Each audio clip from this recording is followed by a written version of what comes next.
Hello guys, welcome back to another video. तो guys, इस video में हम लोग भेल के बारे में डिस्कस करने वाले हैं, जो कि आप लोगों को वीडियो की टाइटल एंड थंबनेल देख के समझ में आ ही गया होगा। तो सितंबर की क्वार्टर में एलआईसी ने अपनी होल्डिंग इंक्रीज़ किया है भेल में, और डीआईआईज, अगर टोटल डीआईआईज देखा जाए तो 1% के आसपास अपनी होल्डिंग इंक्रीज़ किया है टोटल डीआईआईज ने। देखो गाइस, कंपनी तो मल्टीबैगर कंपनी है, लेकिन उसके साथ साथ एक कैच है। वो कैच क्या है, हम लोग फंडामेंटल एनालिसिस करते वक्त डिस्कस करेंगे। तो गाइस, बेसिकली हम लोग इस वीडियो में 3 पॉइंट्स कवर करेंगे। First one is fundamental analysis. यहाँ पे हम लोग देखेंगे कि वो कैच क्या है, किस लिए मैं बोल रहा हूँ कंपनी मल्टीबैगर है, लेकिन उसके साथ साथ पंगा क्या है। Second point is volume analysis. Volume को एनालाइज करके फ्यूचर ट्रेंड के बारे में अंदाज़ा लगाने की कोशिश करेंगे। And third point is technical analysis. यहाँ पे हम लोग देखेंगे कि क्या कहाँ पे आप लोग बाई करके चल सकते हो एंड क्या इसकी टारगेट निकल के आ रही है। तो गाइस, बिना टाइम वेस्ट किए पहली पॉइंट की तरफ बढ़ते हैं, जो कि है फंडामेंटल एनालिसिस। तो गाइस, वेल की फुल फॉर्म है भारत हेवी इलेक्ट्रिकल्स लिमिटेड। देख सकते हो आप लोग, कंपनी जो है वो पावर प्लांट इक्विपमेंट्स बनाती है, मैन्युफैक्चर करती है। तो गाइस, और भी अगर डिटेल में जानना है कंपनी के बारे में, प्रोडक्ट लाइन क्या है कंपनी की, कहाँ पे स्थित है कंपनी, कहाँ पे इन लोगों की फैक्ट्री है, इंटरनेशनल क्लाइंट्स है भी या नहीं, कौन कौन मेजर क्लाइंट्स है, तो कंपनी के वेबसाइट में जाके जान सकते हो। बीएससी एंड एनएससी दोनों में ही लिस्टेड कंपनी है। मार्केट कैप 20,500 करोड़ के आसपास का मार्केट कैप है। और यहाँ पे आप लोग देख सकते हो ROCE पिछले 6 मंथ्स की जो रिटर्न है, वो रिटर्न ऑन इक्विटी सब कुछ नेगेटिव में जा चुकी है, लेकिन अभी भी कंपनी बुक वैल्यू से आप लोगों को सस्ते में मिल रही है। एंड एक साल में काफ़ी सही रिटर्न देके जा रही है। 3 साल की जो सेल्स ग्रोथ है वो भी -16% के आसपास निकल के आ रही है। एंड डिविडेंड नहीं देती है कंपनी, फेस वैल्यू 2 रुपये की है। प्रोज एंड कॉन्स के बारे में डिस्कस करें, कंपनी बुक वैल्यू से सस्ते में मिल रही है एंड डेब्टर डेज इंप्रूव हुआ है। सिर्फ यही दो प्रोज है। एंड कॉन्स में अगर डिस्कस करें, लो इंटरेस्ट कवरेज रेशियो, 5 साल की जो सेल्स ग्रोथ एंड 3 साल की रिटर्न ऑन इक्विटी दोनों ही नेगेटिव में जा चुकी है, देख सकते हो आप लोग। क्वार्टरली रिजल्ट के बारे में डिस्कस करें, वो कैच जो है वो यहीं पे आता है, जिसके बारे में मैं डिस्कस कर रहा था वीडियो की स्टार्टिंग में। तो गाइस देखो, कंपनी, अगर मैं ईयर ऑन ईयर बेसिस की रिजल्ट पहले दिखाता हूँ आप लोगों को, उसके बाद क्वार्टरली पे आते हैं। तो गाइस, अगर आप लोग देखोगे तो कंपनी जो है पहले प्रॉफिटेबल थी, देख सकते हो आप लोग। पहले बहुत ही सही प्रॉफिट देती थी, कभी कभार लॉस देती थी, और एक ही बार कंपनी ने लॉस दिया था। लेकिन उसके बाद से पिछले 3 सालों से कंपनी लगातार लॉस दे रही है, लॉस के ऊपर लॉस दे रही है। और देखो, मल्टीबैगर, तो आप लोग, बहुत लोग मुझसे पूछ सकते हैं कि भाई लॉस मेकिंग कंपनी को कैसे तो मल्टीबैगर बोल सकता है। वो उसका रीज़न यही है। अभी हम लोग आते हैं क्वार्टरली रिजल्ट की तरफ। तो गाइस देखो, धीरे धीरे कंपनी जो है वो, मुझे लग रहा है कि कंपनी इंप्रूवमेंट दिखा रही है। देखो 1264 जब से 2021 हुआ है, सेल्स फिगर को गोली मारो, हाँ 7000 हुआ था, 2000 हुआ था, मैं मान रहा हूँ सेल्स फिगर तो अभी भी कम है कंपेयर टू मार्च 2021। लेकिन देखो यहाँ पे देखो, 1264 -474 -29, इसका जो ग्राफ है वो पूरा नीचे की तरफ है। और कंपनी की अगर प्रॉफिट के ग्राफ देखा जाए तो ऊपर की तरफ धीरे धीरे नेगेटिव से पॉजिटिव की तरफ आ रही है। तो हो सकता है कंपनी दिसंबर में प्रॉफिट दे दे, या तो फिर छोटा मोटा लॉस ही प्रोवाइड करे। उसके साथ साथ अगर देखोगे गाइस, तो करेंट TTM में जो है वो ऑलरेडी इंटायर 2021 की, मैं एक्सपेंसेस के बारे में डिस्कस नहीं कर रहा हूँ, ये सब ऑपरेटिंग प्रॉफिट इसके बारे में नहीं, सिर्फ और सिर्फ सेल्स फिगर पे ध्यान दो। तो 17,000 करोड़ की सेल्स हुई थी 2021 की फाइनेंशियल ईयर में। और करेंट TTM में ऑलरेडी कंपनी जो है वो 19,636, मतलब 19,500 करोड़ प्लस सेल्स दिखा रही है। और भी 2 क्वार्टर्स के रिजल्ट आना बाकी है बिफोर 2022 की फाइनेंशियल ईयर। सबको पता है दिसंबर 21 एंड मार्च 22 की रिजल्ट अभी इसके साथ ऐड होगी बिफोर 2022 की फाइनेंशियल ईयर। तो मुझे यही लग रहा है कि आराम से 40 करोड़, 40 तो ज़्यादा हो रहा है, क्या पता हो जाए, क्योंकि 20 + 20 40 होता है। तो एटलीस्ट ये जो 39,000, एटलीस्ट इससे तो ज़्यादा का, ये 30,000 इससे तो ज़्यादा का ही सेल्स दिखाने वाली है कंपनी इन 2022 की financial year. Maybe I am wrong, but हो सकता है। जो जिस हिसाब से कंपनी सेल्स के मामले में परफॉर्म कर रही है, उस हिसाब से इम्पॉसिबल नहीं है, मुश्किल है लेकिन इम्पॉसिबल नहीं है, ठीक है। बैलेंस शीट के बारे में डिस्कस करें तो गाइज यहाँ पे आप लोग देख सकते हो, रिजर्व डिक्रीज हुआ है एंड डेब्ट इंक्रीज हुआ है, जबकि उल्टा होना चाहिए था। बोरोइंग्स को डिक्रीज होना चाहिए था एंड रिजर्व को इंक्रीज होना चाहिए था। लेकिन फिर भी कोई बात नहीं, क्योंकि अभी भी अगर देखोगे तो रिजर्व एंड बोरोइंग्स के बीच में काफ़ी सही गैप मेंटेन्ड है। उसके बाद कैश फ्लोज, तो कैश फ्लोज ऑब्वियसली पॉजिटिव में ही होना चाहिए। सितंबर क्वार्टरली की कोई भी अपडेट नहीं है यहाँ पे, लेकिन फिर भी मुझे लग रहा है कि कैश फ्लो पॉजिटिव में ही होना चाहिए क्योंकि कंपनी ने डेब्ट इंक्रीज़ किया, तो ऑब्वियसली पॉजिटिव कैश फ्लो ही होना चाहिए कंपनी के पास। एंड शेयर होल्डिंग पैटर्न, तो गाइस यहाँ पे आप लोग साफ देख सकते हो एफआईआईज ने अपनी होल्डिंग डिक्रीज़ किया है, जबकि डीआईआईज ने अपनी होल्डिंग इंक्रीज़ किया है। और अगर देखा जाए तो एफआईआईज ने जितना क्वांटिटी डिक्रीज़ किया था वो सभी को मिला के और एंड पब्लिक से भी माल उठाया गया है, देख सकते हो आप लोग साफ साफ। डीआईएस ने उतना ज़्यादा बाइंग किया है, एफआईआईएस की जो ऑर्डर था वो भी कवर हो गई है, उसके साथ साथ एक्स्ट्रा माल पब्लिक से उठाई गई है 18.79, 19.76 से 18.79। और यहाँ पे आप लोग देख सकते हो डीआईएस की एक बार चार्ट खोल देता हूँ, एलआईसी ने अपनी होल्डिंग इंक्रीज़ किया है, साफ साफ देख सकते हो।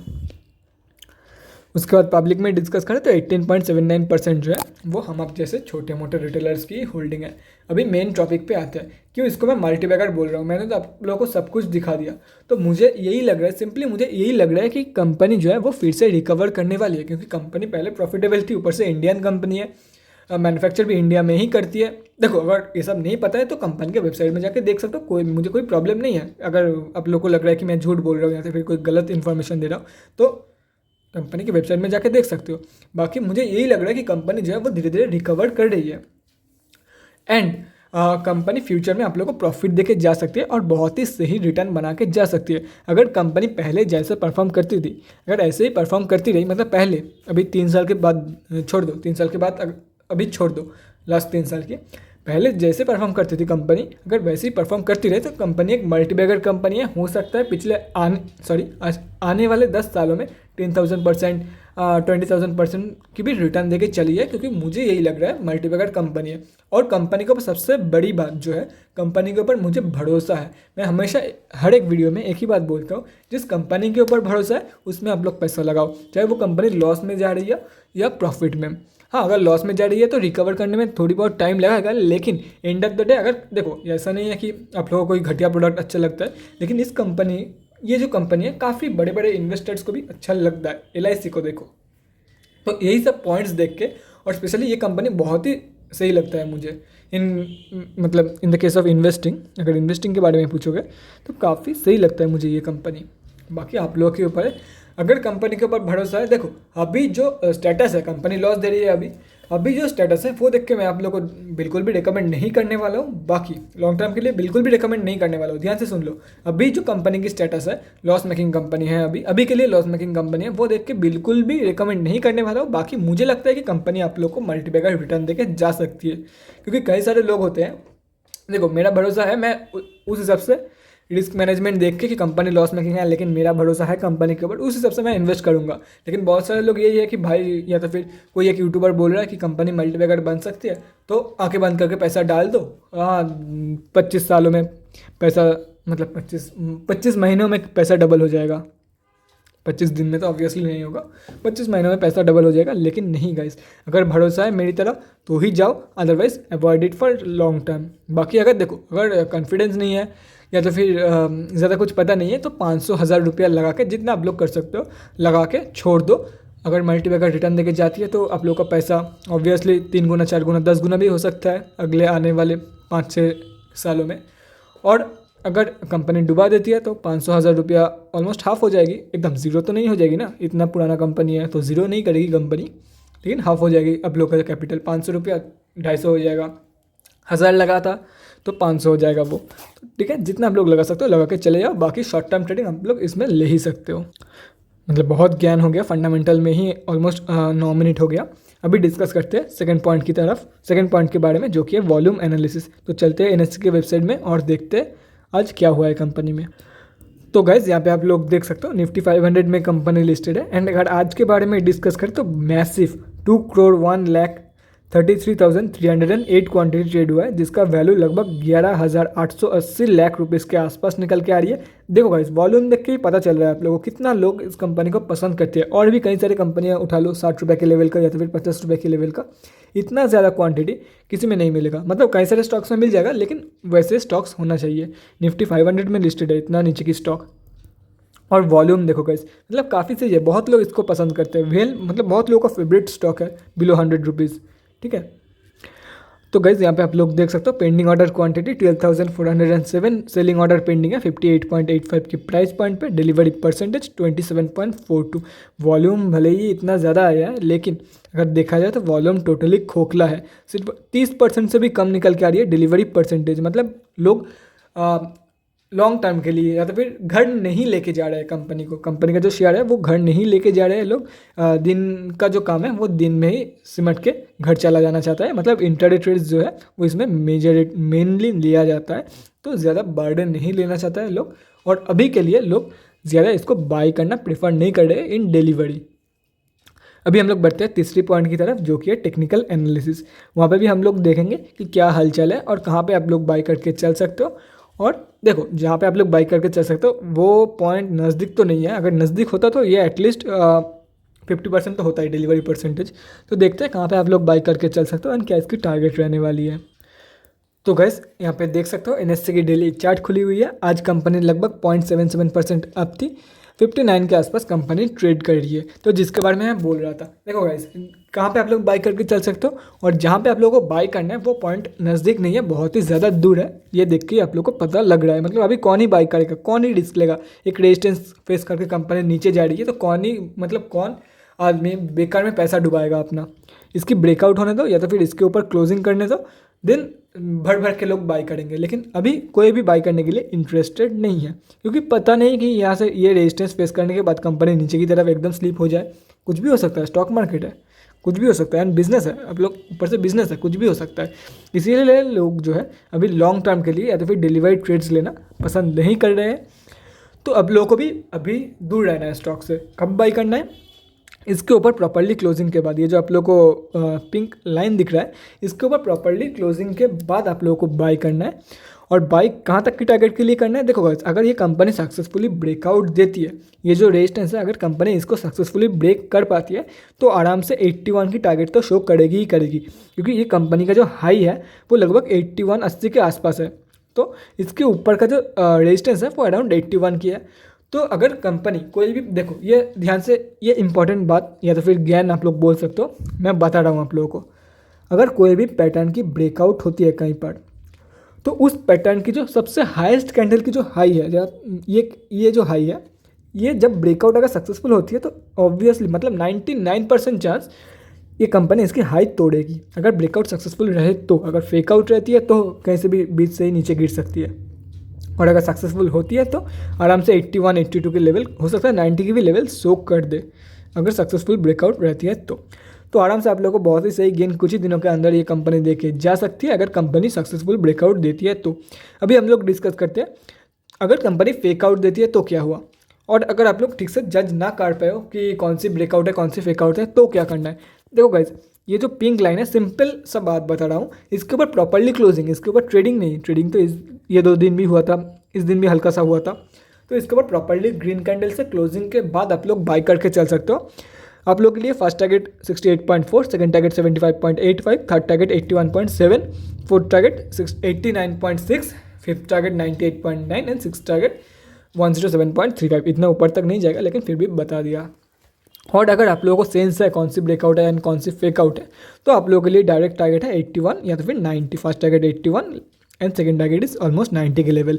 और देखो, और अगर बाई चांस आप लोगों को रिट्रेसमेंट के बाद, मतलब देखो अगर आप लोग वेट करना चाहते हो फॉर रिट्रेसमेंट, बिगिनर हो, ब्रेकआउट कन्फर्मेशन वो सब समझ में नहीं आता है, तो आप लोग ये भी देख सकते हो कि ये कंपनी जो है रिट्रेसमेंट दे रही है या नहीं। अगर रिट्रेसमेंट देती है तो आप लोग डेफिनेटली रिट्रेसमेंट के टाइम पे बाई करके चल सकते हो for the targets of 81.7 and 90। ठीक है, देखो अगर आप लोग बिगिनर हो, आप लोगों को वो फेकआउट के झमेले में नहीं पड़ना है और आप लोगों को एक कंफर्म ट्रेड चाहिए, तो रिट्रेसमेंट के बाद बाई कर लो। अगर रिट्रेसमेंट क्या है ये पूछ रहे हो आप लोग, बहुत लोगों को नहीं पता होगा जो लोग बिगिनर है, गैस उन लोगों को मैं बता देता हूँ। बहुत ही लंबी हो गई है वीडियो लेकिन फिर भी बता देता हूँ, जिन लोगों को देखना है वो लोग देख सकते हैं। अगर कुछ भी ज्ञान देने लायक है नहीं तो वीडियो को, जो लोग मतलब जिन लोगों को रिट्रेसमेंट के बारे में नहीं जानना है वो वीडियो को यहीं पे एंड करके जा सकते हैं। आगे कुछ भी मैं, देखो आगे सिर्फ और सिर्फ रिट्रेसमेंट के बारे में ज्ञान दूंगा, बाकी कुछ भी नहीं है। जो बताना था बता दिया। ब्रेकआउट कंफर्मेशन के बाद अगर बाई करते हो तो ये 2 टारगेट्स है, फर्स्ट टारगेट ये है, सेकंड टारगेट ये है। और अगर इसके ऊपर क्लोजिंग के बाद ही बाई करते हो, फर्स्ट टारगेट ये, सेकंड टारगेट ये, थर्ड टारगेट ये, फोर्थ टारगेट ये, फिफ्थ, सिक्स्थ। और इसके आप लोग एक बार स्क्रीनशॉट लेके रख सकते हो। मैंने करंट मार्केट प्राइस हटा दिया है, पॉज करके स्क्रीनशॉट ले लेना एंड बाय बाय। और जिन लोगों को रिट्रेसमेंट के बारे में जानना है, जब भी कंपनी कोई भी रेजिस्टेंस या सपोर्ट के नीचे क्लोजिंग कर देती है काफ़ी दिनों बाद, या तो फिर कोई भी अगर पैटर्न की ब्रेकआउट होती है, तो पुल बैक की वजह से कई बार क्या होता है, कंपनी जहाँ से मतलब जिस रेजिस्टेंस या सपोर्ट से या तो फिर जिस ट्रेंड लाइन से कंपनी जो है वो ब्रेकआउट दिया था, वो वहीं से फिर से एक बार रिट्रेसमेंट लेती है। मान लो कि ऐसे हो गया, यहाँ से पुल बैक हुआ, उसके बाद यहाँ से ये जो पॉइंट है इसको रिट्रेसमेंट बोलती है, मतलब इस टोटल फिनोमेना को रिट्रेसमेंट बोलते हैं। अगर डिटेल में जानना है तो यूट्यूब में जाके सर्च कर सकते हो, बहुत सारे वीडियोस मिल जाएगा। रिट्रेसमेंट एक्जैक्टली क्या है मैंने आप लोगों को शॉर्ट में बता दिया है। अभी अगर एलाबोरेट करने जाऊँ कि ऐसा फिनोमेना क्यों होता है, क्यों पुल बैक देखने को मिलता है, तो और एक वीडियो बन जाएगी उसके ऊपर, वो ही मतलब वो उसको डिस्क्राइब करने में 10-20 मिनट लग जाएगा, क्योंकि यहाँ पे वॉल्यूम बहुत ज़्यादा रहता है। यहाँ पे काफ़ी सारे स्टॉप लॉसेस हिट हो जाता है, काफ़ी सारे सेलर्स का मतलब अगर नीचे से ऊपर जा रही है तो काफ़ी सारे बायर्स का एक साथ स्टॉप लॉस हिट हो जाता है, सॉरी सेलर्स का, जो लोग शॉर्ट सेल करने के लिए बैठा है बहुत लोगों का स्टॉप लॉस हिट हो जाता है। ये सब मतलब बहुत कुछ है। अगर उसके बारे में अगर आप लोग को जानना है रिट्रेसमेंट के बारे में डिटेल में, तो कमेंट सेक्शन में बता देना, मैं वीडियो बना दूंगा। बाकी अभी इतना ही समझ लो, अगर ऐसा कुछ होता है इसको रिट्रेसमेंट बोलते हैं, इस प्रोसेस को रिट्रेसमेंट बोलते हैं। तभी आप लोग को इस लेवल के आसपास बाय करना है। ये जो आप लोगों को एक पिंक लाइन ड्रॉ कर लेना है आप लोगों को 1 डे की कैंडल पे, और यहाँ पे बाय कर लेना है आप लोगों को। That's it. तो guys that's it for this video. अगले वीडियो में मिलते हैं गाइस। Thanks for watching. और गाइस अगर आप लोगों के मन में कोई भी डाउट या क्वेरी रहती है स्टॉक मार्केट या किसी भी स्टॉक से रिलेटेड, तो कमेंट सेक्शन में कमेंट करके मुझसे पूछ सकते हो, या तो फिर मेरे इंस्टाग्राम का लिंक आप लोगों को डिस्क्रिप्शन बॉक्स में मिल जाएगा, जाके वहाँ पर ही मुझे डीएम कर सकते हो for an 1-on-1 conversation. Thanks again for watching guys, bye guys and stay safe.